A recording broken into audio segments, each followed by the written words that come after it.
Hola a todos, soy el doctor Jorge Iván Rodríguez y me han invitado a platicar esta noche con ustedes sobre un tema de mucha actualidad y que va a continuar en boca de todo el mundo, y ahora sí literal todo el mundo. La prevención inmune frente a virus y bacterias. La nueva realidad. Espero que podamos disfrutar una amena plática con ustedes. El día de hoy vamos a hablar sobre un tema recurrente, pregunta en todas partes. ¿Qué tenemos que hacer frente a esta nueva realidad? ¿Cómo prevenirnos? La clave la tiene el sistema inmunológico. Todos los humanos lo tenemos, todos los seres vivos vertebrados tenemos sistema inmunológico. Prevención inmune frente a virus y bacterias. Y bueno, el año 2020 nos sorprendió a todos en el mundo. El mundo se detuvo la economía, se detuvieron los hogares, se detuvo la educación, todo absolutamente. Nos enfrentamos de golpe y porrazo a esto, la nueva realidad, un virus que no conocía nuestro sistema inmunológico. Muy bien, estamos protegidos frente a esto. ¿Qué es nuestro sistema inmune? Nuestro sistema inmune es un sistema de vigilancia que realmente está alerta 24/24, 365 días desde el momento que nace, incluso desde antes del nacimiento. Está preparándose para todo lo que nos va a ocurrir hasta el último día de nuestra existencia. Sistema inmunológico. Pero hay unas piedras angulares que, las cuales no podemos pasar desapercibidas para entender de qué estamos hablando. Uno, el sistema respiratorio es uno de los puntos neurálgicos, puntos importantes en los cuales atacan los virus y atacan las bacterias y muchas cosas entran por allí. Hay una relación directa también con otra parte del organismo de igual importancia, que es el tubo digestivo. Y hoy por hoy podemos hablar de un eje que se llama el eje intestino-pulmón. Todo lo que le pase al intestino tiene impacto directo e inmediato sobre el pulmón, tanto la inflamación como las infecciones. La otra parte angular de este concepto es la hipótesis de higiene. O sea, el ser excesivamente limpio, como sucede en las sociedades que tienen más capacidad económica en el mundo, está llevando a que aparezcan infecciones que no veíamos y enfermedades que no veíamos y que haya una alta prevalencia de enfermedades atópicas y alérgicas y lo demás, porque falta el contacto con los bichos del día a día. No estoy queriendo decir que la mugrera sea lo mejor. Estoy queriendo decir que tenemos que tener un contacto diario con nuestros enemigos para que el organismo, el sistema inmunológico los pueda reconocer. La otra hipótesis es la hipótesis de los viejos amigos. Nuestro sistema digestivo está desde hace muchos años, millones de años, invadido por bacterias buenas que son amigos de nosotros, que hicieron un contrato con la humanidad para decir, mire, señores humanos, si ustedes nos dan de comer, nosotros somos capaces de defenderlo. Eso sucede en el sistema inmunológico, en el sistema digestivo, y nosotros en los últimos 70 años hemos acabado con esos viejos amigos, con el gran cambio nutricional que hemos hecho. Eso significa que el siguiente punto angular en las defensas, la biodiversidad. Y me refiero a la gran cantidad de diferentes tipos de bacterias buenas que nos protegen a nosotros. La ciencia está tratando de solucionar eso, de dar probióticos, de dar bacterias que puedan ayudarnos. Pero tenemos que darles un pool, una cantidad de bacterias que pueden hacer crecer, que se puedan hacer crecer en el intestino y puedan defendernos. Todo esto depende del medio ambiente, depende de la diversidad que haya dentro del mismo intestino. Por eso tenemos los enemigos. En este momento, en la parte alta de esta diapositiva se está ejemplarizando el gran enemigo, el que tenemos ahora, el que todo el mundo habla.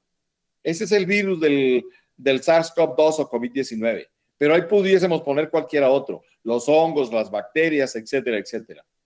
Y tenemos también un sitio de daño predominante en este caso de los virus, el pulmón y la parte final del pulmón, el alvéolo, donde se hace el intercambio gaseoso y todo lo que sucede en adelante, como es la diseminación a todo el organismo. Y tenemos también en la parte de abajo de la diapositiva nuestras defensas. Una cantidad de puntitos, una cantidad, eso significan los mediadores químicos, las citocinas inflamatorias, las células que están defendiéndonos y disparándole a ese virus, la formación de las defensas, los anticuerpos. De eso vamos a hablar esta noche. Por eso, para poder hacer frente a esto, hacer una prevención frente a virus y bacterias, se necesitan de los dos sistemas fundamentales que componen al sistema inmunológico, la inmunidad innata y la inmunidad adaptativa. Vamos a hablar un poco de ellas. Y esto tiene un eje que los une, que se llama el sistema de mucosas. El sistema inmunológico de mucosas. Las mucosas todas funcionan unidas, juntas. No son independientes, la mucosa de la nariz, de la garganta, del bronquio, del intestino, de la vejiga, de la vagina, de las vías urinarias. En todas partes hay moco y todas están comunicadas y hay conductos reales, físicos, que llevan la información de una parte a otra. Entonces, hay migración de las células inmunológicas reguladoras de esta actividad inmunológica para mejorar la defensa en otra parte del organismo. Esta parte inmunológica de las mucosas es fundamental entender el concepto. Muy bien. Nuestro sistema tiene dos partes. El sistema de defensas tiene dos partes. La inmunidad innata y la inmunidad adaptativa. Y cada uno tiene actores especiales. Los actores de la inmunidad innata empiezan en lo que todos conocemos. Nuestra piel, nuestras mucosas, las lágrimas. Todo eso hace parte de las barreras de defensa. Preguntémonos, ¿cómo las estamos construyendo? ¿Cómo construimos nuestra piel? ¿Cómo construimos nuestras mucosas? ¿Qué le hacemos a los mocos para tener una buena calidad de defensas? ¿Qué le hace usted a la entrada de su edificio, de su casa? ¿Le pone una puerta de papel o le pone una puerta de buen herraje para que no se le entren los extraños? De eso se trata. Entonces, esa inmunidad innata nos defiende inmediatamente. Tiene que estar alerta 24 horas. Y la respuesta debe ser inmediata, porque lo mismo que sucede en su casa, si usted deja la puerta abierta 1 hora y se regresa a cerrarla, ya pudieron haber pasado muchísimas cosas dentro de su hogar. Esto es lo que está sucediendo, ¿correcto? La otra parte de la inmunidad es la inmunidad adaptativa. Ahí están los verdaderos guerreros que están armados, que se están preparando, que deben estar bien nutridos para defendernos. Esa inmunidad adaptativa entra días después del ataque del enemigo. Entonces, las primeras defensas vamos a ponerles nombres y apellidos. Esa primera línea de defensas tiene unos nombres fundamentales. Se llaman macrófagos, se llama célula dendrítica y se llama célula NK. Así con eso, pudiésemos hablar, si ustedes me dicen, los neutrófilos son también importantes y los basófilos también son importantes. Esos son parte de la inmunidad innata. Primera línea de defensas. Pero estos tres destacan por su importancia. Y en la segunda línea de defensas, donde están allá atrás los poderosos, los linfocitos, que son como los generales, que son como los coroneles, hay dos tipos de linfocitos, los linfocitos T y los linfocitos B. Así se llaman, T de toro y B de bueno. Son un toro y son muy buenos para defendernos a nosotros. Esas son las líneas de defensa. Y aquí tenemos varias cosas dentro de la inmunidad innata. Dos células que les nombré hace unos momentos son muy importantes porque son las encargadas de identificar al enemigo, procesarlo y irle con el chisme a la gente que está dentro, o sea, los linfocitos T. Estoy hablando del macrófago, que es una célula que se come los enemigos y presenta los antígenos, así se llaman esos enemigos. Una vez procesados, se los presenta a sus jefes, que son los que están adentro, los linfocitos T, y la otra célula es la célula dendrítica. También capta antígenos en todas partes del organismo y los presenta al sistema inmunológico. Y otra célula de la inmunidad innata es la célula NK. Es un tipo de linfocito especial que está armado hasta los dientes para que cuando le llegue el mensaje, el estímulo, la llamada por el teléfono celular, oye, está llegando esto, inmediatamente se ponga a actuar y es capaz de matar a las células que ya se le metieron los virus adentro. Identifica la célula infectada y no se va por las ramas, de una vez las mata. Eso hace el linfocito T. Pero toda esta cosa funciona de una manera coordinada, sincrónica. Y entonces, ¿qué tienen los patógenos, tanto los virus, las bacterias, los hongos, para atacarnos? Tienen unas partes especiales que son las que utilizan para llegar a los organismos. A eso lo llamamos PAMs, ¿sí? Que son los patrones moleculares asociados a patógenos. Y así se puede identificar que, por ejemplo, los virus tienen RNA o DNA. Esa es la parte importante de los virus. Las bacterias gram negativas tienen en su membrana celular una sustancia que es lipopolisacárido. Las bacterias gram positivas tienen otras que son los proteoglucanos. Y así cada uno de estos, tanto los hongos, ¿sí? Como los protozoarios, también tienen sitios específicos para atacar, por dónde van a entrar. Pero el organismo tiene sitios que los reconocen y que evitan que entren, los analizan, y ahí viene la primera identificación, la gran función que tiene el organismo. Este que está entrando no es propio, entonces vamos a identificarlo y ver cómo nos vamos a defender. A eso lo llamamos receptores de reconocimiento de patrones. Hay muchas familias, como decir las llaves que usted utiliza para entrar a su casa, ¿sí? Que por decir una marca cualquiera, la Yale, y todo el mundo tiene Yale, pero ninguna llave Yale le queda a la del vecino, solamente la específica. A eso lo llamamos, esa gran familia, la más frecuente, serían los TLRs, ¿correcto? O receptores TOL. Dentro de esos receptores TOL se mueven muchas cosas muy importantes. Deben haber entonces una unión del PAM, o sea, de la parte agresiva de la bacteria, del virus, de lo que se trate que nos vaya a dañar, y lo que va a utilizar para entrar o para ser reconocido. Esa parte donde va a ser reconocido es el PRR en la célula. Muy bien, vamos a resumir algunas características que hay frente a la inmunidad adaptativa, que es la otra parte. Son dos actores grandes. Uno que se llaman los generales o linfocitos T, y otro que también no debe ser menos importante, también en general se llama linfocitos B. Cuando hablamos de linfocitos T, hablamos de una célula que nacemos muchísimos con ella, que se produce en los huesos y viaja por el torrente sanguíneo y se va a especializar, va a estudiar en una glándula que todos los humanos tenemos desde pequeños, que se llama el timo. Timo es la gran universidad de los linfocitos, ahí estudian los linfocitos y los linfocitos hacen una carrera fundamental. Impresionante lo que dicen los leucocitos, los linfocitos específicamente los linfocitos T.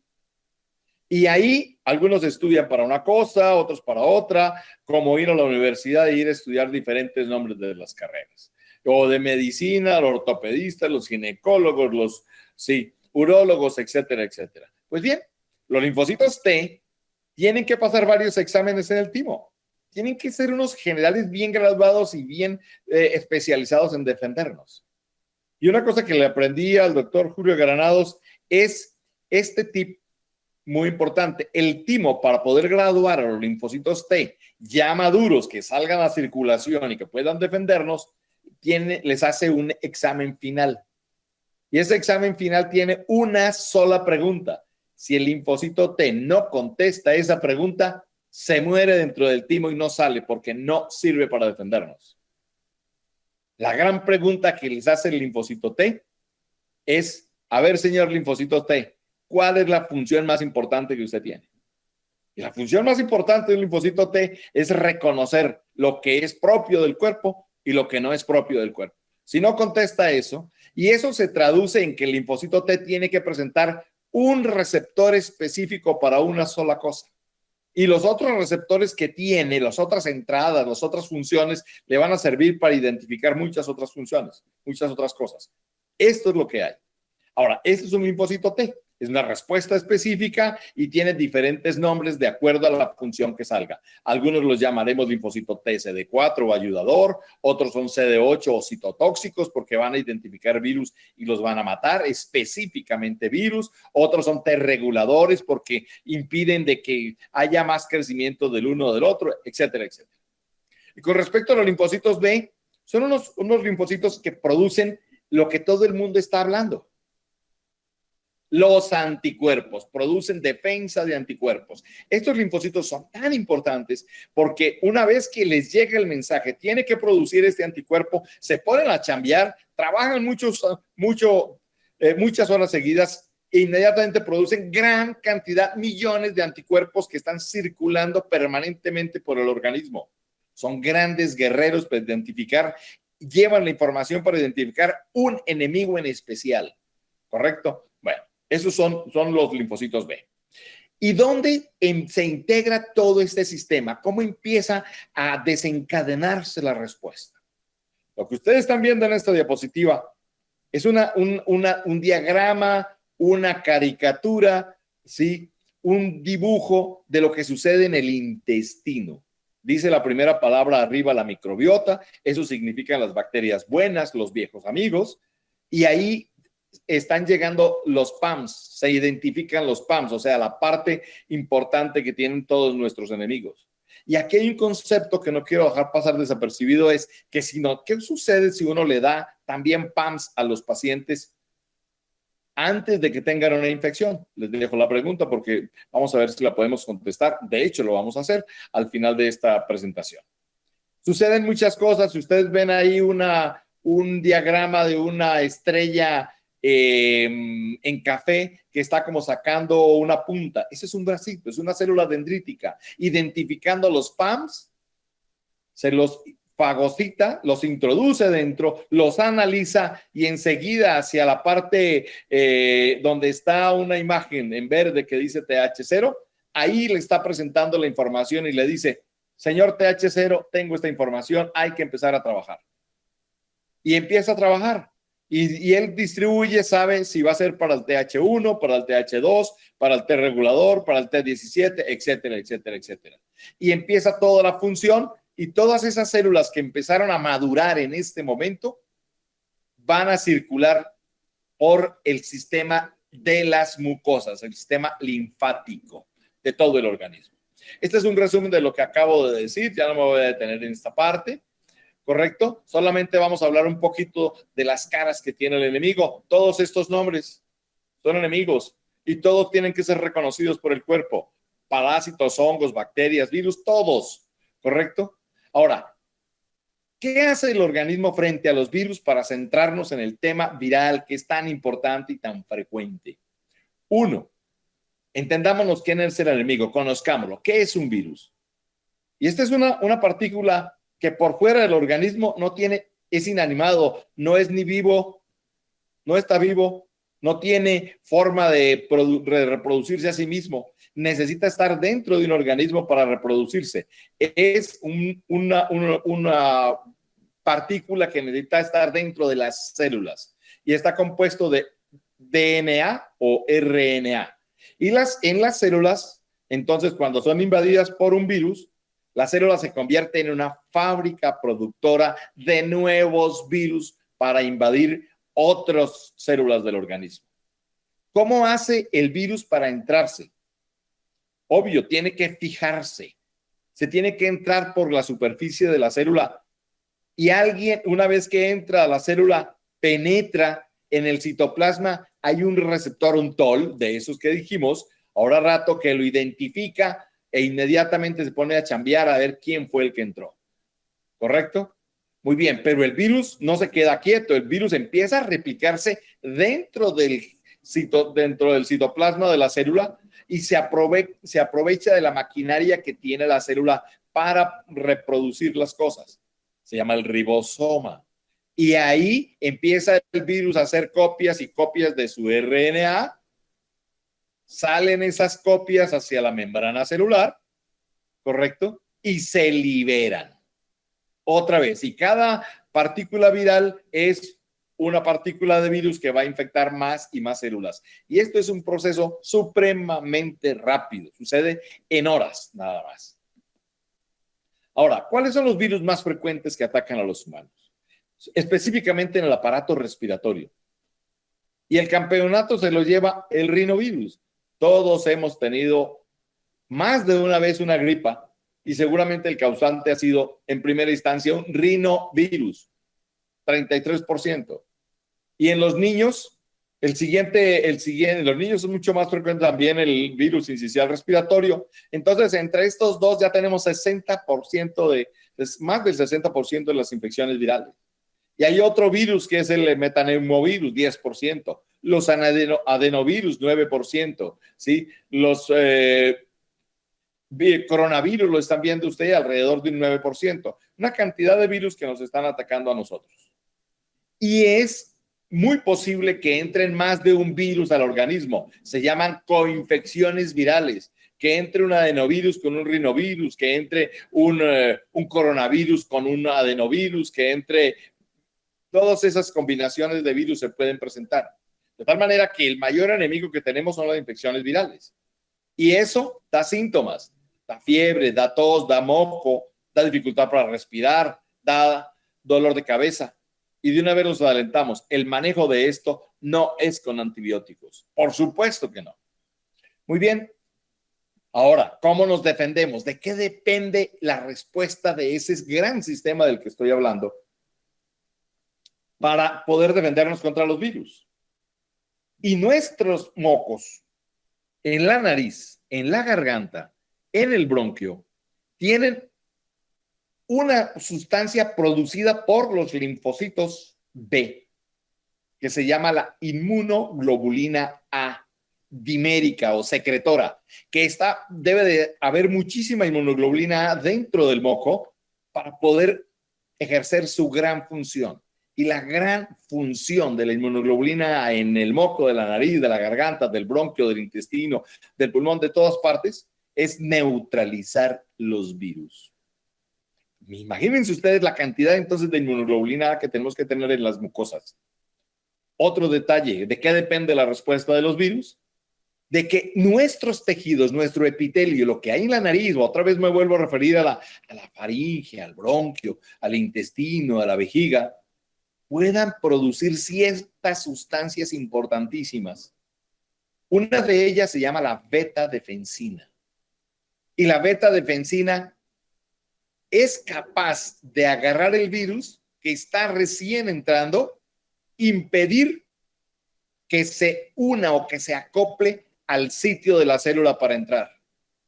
Tenemos entonces sustancias que por sí mismo produce el sistema que nos defiende. Y otra de gran importancia, no por estar en tercer lugar deja de ser menos importante, que son la gran familia de los interferones.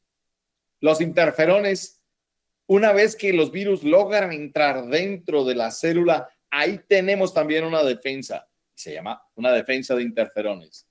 Una vez que la célula se siente atacada, empieza a producir grandes cantidades de interferón. Y eso son sustancias antivirales. Los otros mecanismos de la respuesta inmunológica son la fagocitosis, o sea, identificar la partícula y engullirla, tragarla para que pueda ser analizada dentro de la célula. Fagocitos, los linfocitos NK que van a matar a las células infectadas y, por supuesto, la respuesta inflamatoria que como inflamación aguda es buena para el organismo, ya la inflamación crónica no. Esta es la respuesta antiviral. La primera línea de defensa sucede con el macrófago y los neutrófilos. Se tragan al individuo, al decirlo de alguna manera, al virus, a la bacteria, ¿sí? Lo analizan y si son suficientes, muchas veces lo que sucede es que ese macrófago o esos neutrófilos por sí solos, sin nada más, son capaces de eliminar al enemigo. Es decir, nuestras defensas inmunológicas innatas de primera fueron tan potentes, usted las tenía tan bien hechas, tan bien nutridas, tan bien construidas, que su inmunidad innata de macrófagos, de neutrófilos y de toda esta primera línea de defensas fue suficiente para detener la enfermedad. Esto sucede en muchas partes, a muchos pacientes, y lo hemos visto. Es que está infectado, está positivo y no tuvo síntomas. Su sistema de defensas está funcionando muy bien. A otros les sucede que les da muchos síntomas. Su sistema de defensas no funciona tan bien. Pero bueno, muchas veces no depende también del sistema de defensa, sino del gran ataque del enemigo. En este caso, con el COVID, es sucedido muchísimas veces. Por eso el gran temor de la humanidad.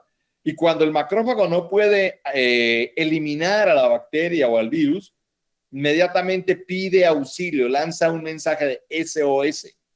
¿A quién? A todos sus vecinos, a las otras células que tiene alrededor y a las células de la inmunidad adaptativa. ¿Cómo lo hace? Produciendo ciertas sustancias. ¿Correcto? Inflamándonos, produciendo síntomas, tos, fiebre, malestar. Y ahí es cuando nos decimos, estamos enfermos. Dentro de esa primera línea de defensas está el linfocito NK, ya les dije qué es lo que hace, se la pasan vigilando la presencia de células que han sido invadidas por los intrusos, por los virus, y las detecta y las destruye. ¿Y cuál es una de las sustancias más importantes que produce el NK para destruir virus? Aparte de muchas otras, se llama el interferón. La respuesta se da antiviral. La respuesta del sistema ante este ataque de los virus se da en horas, se da en 4 horas, ¿correcto? Se activan todos los foquitos rojos que tiene el organismo para esto. La inmunoglobulina empieza a actuar, la célula NK, los macrófagos identificando, las células dendríticas identificando y presentándole a sus generales, todo funciona al mismo tiempo. Muy bien. Y la segunda línea de defensas. Si está bien construido el cuerpo o si está mal construido, de eso dependerá la gran respuesta que tenga el organismo. ¿Correcto? La célula dendrítica le presenta a su jefe, a su linfocito TH0, linfocito T-knife, así también se llama, identifica la información y tiene dos armas. Le dice, esto es un virus, señor linfocito TCD8, vaya y ayude. Ya viene una respuesta potente, un general que se llama CD8, que así se identificó y por eso pasó el examen del timo. Ese CD8 también le decimos citotóxico. Es capaz de matar las células que están infectadas por virus. Y una de las sustancias que utiliza es el interferón.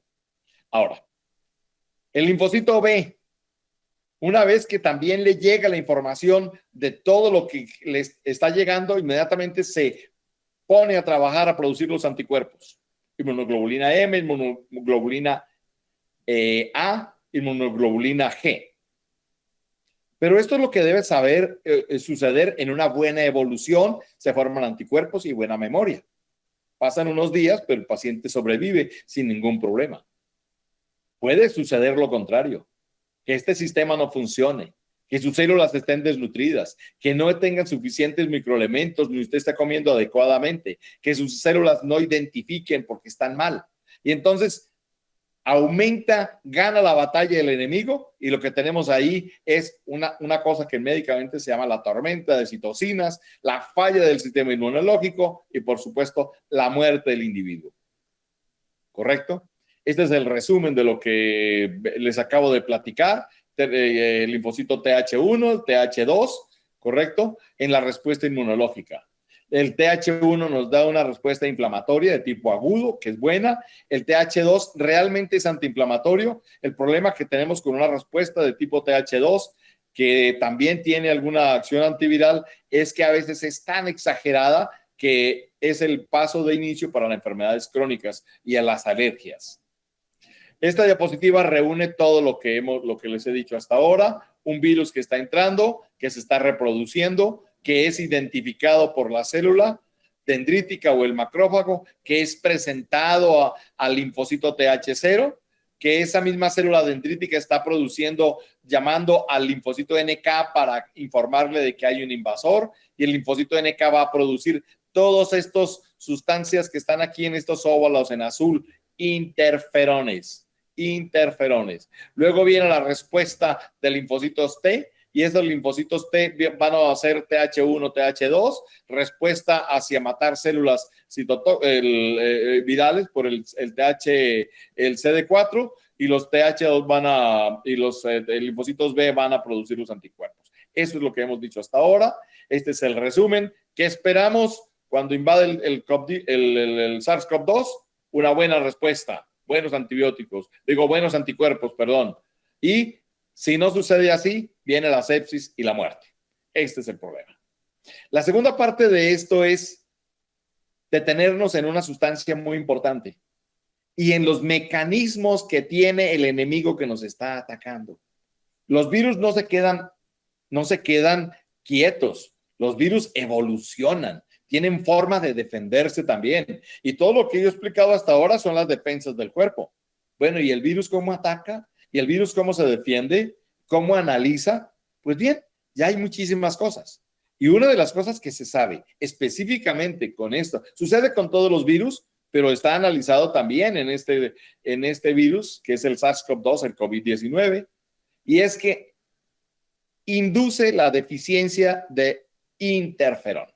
Por decirlo de alguna manera, esa gran sustancia, ese gran cañón que tiene el sistema inmunológico que se llama interferón, tiene un sitio donde se produce, es una fábrica de interferón. Y lo que hace el COVID finalmente es entrar a las células, identificar la fábrica, apagarla. Y si se apaga la fábrica de producción de interferón o se disminuye, pues no hay quien ataque al SARS-CoV-2. Y el SARS-CoV-2 va a hacer fiestas en el organismo. Se va para el pulmón, se va al hígado, se va al riñón, se va al cerebro, se va a los vasos sanguíneos y empieza la gran inflamación. O sea, una deficiencia de interferón ya está claro que sucede en estos pacientes que tienen COVID. Entonces, volviendo a recapitular, ¿sí? En respuesta a una infección viral, nuestro organismo tiene que producir interferones, inicialmente los interferones tipo 1. Hay 3 tipos de interferones. Estos tipo 1, que son alfa y beta, son muy importantes. Y ya se sabe también, entonces, que los pacientes con COVID-19 tienen una gran reducción en la producción de interferón. Este es el resumen donde en las horas post-infección, desde las primeras 24 horas, en las primeras 12 horas, ya hay una producción de interferones beta, que es un interferón tipo 1. Alfa y beta son muy importantes, correcto. Y en los 2 días siguientes, esa producción de interferones en estos círculos rojos se está viendo que se aumenta por mucho. Una gran respuesta que el organismo monta. ¿Y qué tenemos que hacer nosotros? Surge un concepto que se llama la inmunoestimulación. Bueno, más que la inmunoestimulación, me gustaría que habláramos más de inmunomodulación. Porque nosotros podemos modular nuestro sistema, mejorar, impactar, mantener reforzado nuestro sistema de defensas de muchas maneras antes de que venga el ataque de los enemigos, venga el ingreso de los virus. Entonces tenemos a quienes necesitamos inmunomodular. O sea, todos los pacientes, ¿sí? Los niños, por ejemplo, los que no reciben el seno materno, los que nacen por cesárea, los pacientes obesos, los pacientes que comen esto que está aquí, que se llama una cajita feliz. Todo eso no es buena comida. Todos los fumadores, los que vivimos en una ciudad contaminada como esta y la gente que ya adulta mayor, todos necesitan inmunomodularse. La inmunomodulación es muy importante porque se utiliza el mismo sistema que tiene el organismo para defenderse. Inmunomodular significa estimular el sistema desde el principio, es decir, hacer madurar una célula dendrítica para que active los mecanismos, haya una gran producción de interferón o de inmunoglobulina A antes de la infección y podamos estar alertas. Eso lo estamos haciendo con lisados bacterianos. Desde hace muchísimos años, más de 50 años, existen este tipo de medicamentos y diferentes formas de hacerlos. Hay una lisis mecánica, es decir, agarran las bacterias, las ponen en una centrífuga y casi que dándole golpes, sí, las destruyen hasta que identifican cuáles son los PAMs, la parte importante de la bacteria que es la que va a servir para estimular el sistema y se usa. Quedan de diferente tamaño esas partículas, pero se ha usado. Y una mejor manera todavía es la lisis alcalina, que en vez de darle golpes a la bacteria y destruirla, se mete en un líquido especial y entonces las partículas que salen de allí, incluidos los PAMs, son de mejor tamaño, de un tamaño homogéneo y van a lograr una mejor estimulación o inmunomodulación del sistema. Existe un lisado que se llama el OM85, que es un lisado que tiene 21 cepas de 8 especies de patógenos bacterianos. Y en esto hay que dejar claro, no nos interesa si el patógeno es viral o bacteriano, el PAM es viral o bacteriano. La respuesta del organismo es producción de sustancias protectoras del organismo, antiinflamatorias. Y el interferón hasta ahora les he dicho que es una sustancia antiviral, pero también tiene efecto antibacteriano. Eso, y va la inmunoglobulina A, que también nos va a defender contra los virus, pero también nos defiende contra las bacterias. O sea, no hay muchísima diferencia en que se haga con un lisado de bacterias. Esto es bien importante dejarlo en claro con este OM85.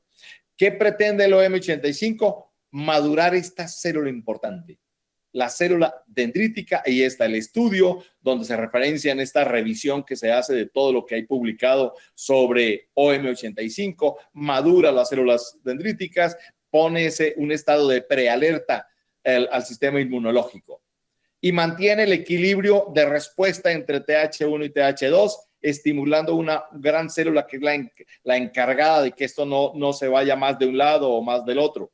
Se llama la célula T reguladora. Muy bien, entonces madura, hay secreción de citocinas inflamatorias antivirales como interferón y balance entre TH1 y TH2 y aumenta la producción de inmunoglobulina A. Todo esto ya está traducido en estudios y comprobado en la clínica desde 1996, como esta diapositiva donde se está viendo el impacto de dar OM85 a las poblaciones de niños en las guarderías, donde tienen infecciones virales, se les da placebo, se les da M85 y se ve la gran reducción en esta barra que está en más pequeña, la gran reducción de infecciones y de carga viral con respecto a sincicial respiratorio de influenza, dándoles OM85. Entonces disminuye la cantidad de virus de influenza y de virus sincicial respiratorio y de rinovirus en los pacientes que han recibido una estimulación con OM85. Este es un estudio que se hizo también en México, en el Federico Gómez, también tiene sus años, pero comprobando muchísimas cosas. ¿Qué se logra cuando se da una inmunomodulación? 10 días un mes, 10 días el segundo mes y 10 días el tercer mes. Aquí están las barras, mes 1, mes 2, mes 3, cómo va aumentando la respuesta inmunológica y disminuye el tiempo de curación y hay mejoría con los pacientes mucho más rápidamente, casi 50% más rápido que los que no han recibido inmunoestimulación. Eso en el episodio agudo. Y no les vuelve a repetir. Realmente la mejoría es casi del 80% para los episodios recurrentes. Muy importante. Otra cosa es la relación con las crisis de asma. Y hablamos de asma porque la mayoría de las crisis son detonadas o inician a partir de una infección de las vías aéreas superiores, de la nariz, de una gripa. Y ahí sabemos que el gran causante, el campeonato de los virus, se los lleva el rinovirus. Entonces, los rinovirus, aquí estamos en 3 años de vida cuando los pacientes con asma tienen crisis de asma por la presencia del rinovirus. Aquí está el serotipo más frecuente, resfriado común, 3 cruces, crisis de asma, puede llegar a dar neumonías, algunos coronavirus, son los virus que nos atacan más frecuentemente. Y aquí cómo se disminuyen las crisis, las infecciones virales cuando se dan una terapia, una inmunomodulación con OM85.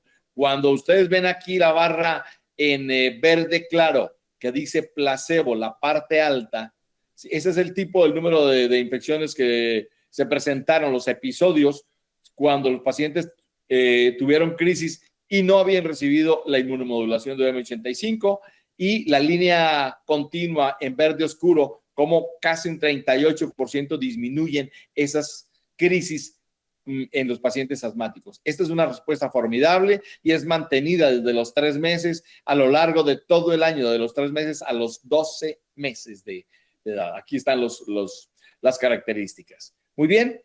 Otra cosa importante que hace OM85, porque este es una inmunomodulación que actúa a diferentes niveles. Y dijimos hace mucho rato, hace algunos minutos, que había una sustancia en nuestras mucosas que se llama beta-defensina, que era capaz de impedir que el virus se acoplara al epitelio y entrara a las células. ¿Qué hace OM85? Aumenta la cantidad de beta-defensina. Y si tenemos mucha beta-defensina, vamos a tener entonces los virus en la parte alta de esta diapositiva donde estoy señalando. Se ve una partícula viral que está entrando y en este otro lado la beta-defensina, como identifica ese virus, le pone un escudo e impide que entre. Correcto. Eso es muy importante realmente en esta respuesta. Lo hace a través de un mecanismo que se llama los ICAMs, que bueno, otro día lo podemos platicar. Esto es muy importante. Ahora, finalmente, este es un estudio que les comparto que aparece este año, en el 2021, comparando OM85 con otro de los lisados bacterianos populares que hay en la población, que hay en el armamento médico, que se llama Pulmonarom. Lo digo así específicamente porque así está hecho el estudio. Y entonces ponen células del epitelio bronquial expuestas a los rinovirus y a algunos pacientes de esos los expusieron, les dieron OM85 y a otras células les las expusieron a Pulmonarom y midieron la respuesta de citocinas, es decir, la producción de inmunoglobulina A, la producción de interleucina 6, la producción de interferón y la producción de TNF. Vamos a ver cuál fue la sorpresa que nos llevamos con este estudio. Repito, está publicado este año. Y entonces tenemos lo siguiente acá. Aquí tenemos la línea celular en esta primera parte de la diapositiva. Los pacientes, las líneas, las células que están infectadas con el rinovirus. Y aquí tenemos los pacientes, la respuesta de los pacientes que recibieron rinovirus, pero habían recibido una inmunomodulación con OM85. Y vemos inmediatamente cómo caen la mitad o más de la mitad la replicación viral. Esto es muy importante. Ahora veamos, esto es una protección antiviral. Veamos en la otra parte de la diapositiva qué sucedió cuando a esas mismas células les habían dado una inmunoestimulación con Pulmonarom. Y ustedes ven aquí que la respuesta es muy diferente. No se compara estas dos respuestas con la de OM85. Y esto solamente tiene una conclusión, que solamente OM85 previene las infecciones en el epitelio respiratorio, no así el Pulmonarom, las infecciones de tipo viral en este caso, que es lo que nos están presentando.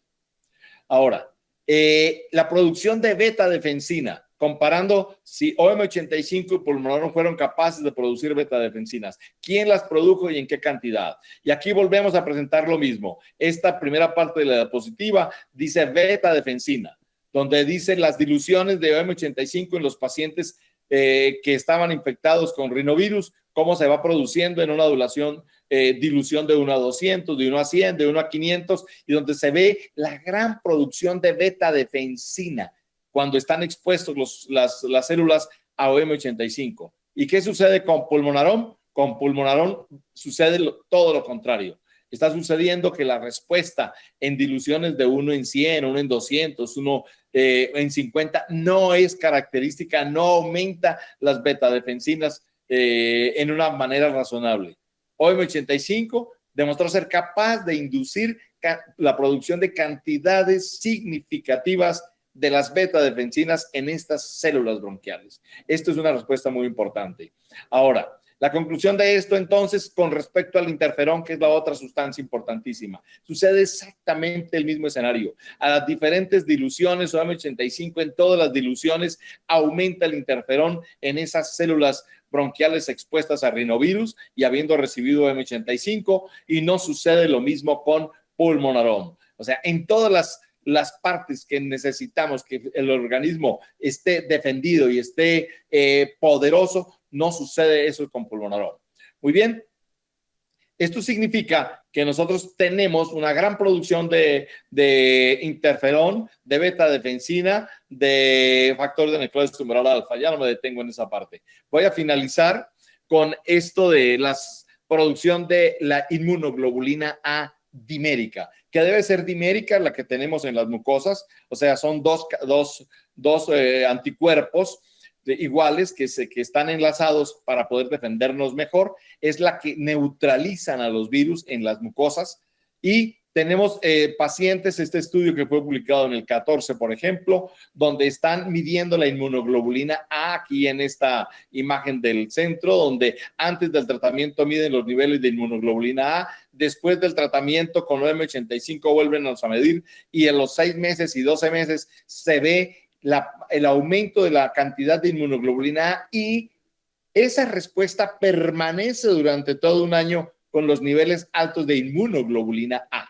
Y eso es importantísimo, ¿correcto? Eso es lo que sucede realmente con nuestras defensas. Y si esos pacientes fueron expuestos a infecciones respiratorias, se puede medir el impacto. Y aquí se ve 6 meses y 12 meses después, en la parte baja de la diapositiva, cómo disminuye la cantidad de infecciones respiratorias de la vía aérea superior por efecto de la gran cantidad de inmunoglobulina A. Yo termino con esta diapositiva simplemente recordando al doctor Fauci, ¿sí? Donde hay que recordar que ante una infección como este ataque que está sufriendo la humanidad, nosotros tenemos que echar mano a todos los mecanismos de defensa que podamos tener.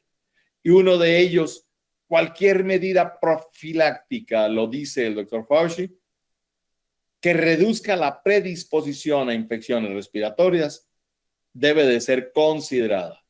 Y una de esas medidas son los inmunomoduladores. Muchísimas gracias por la atención. Estoy atento a sus preguntas. Gracias.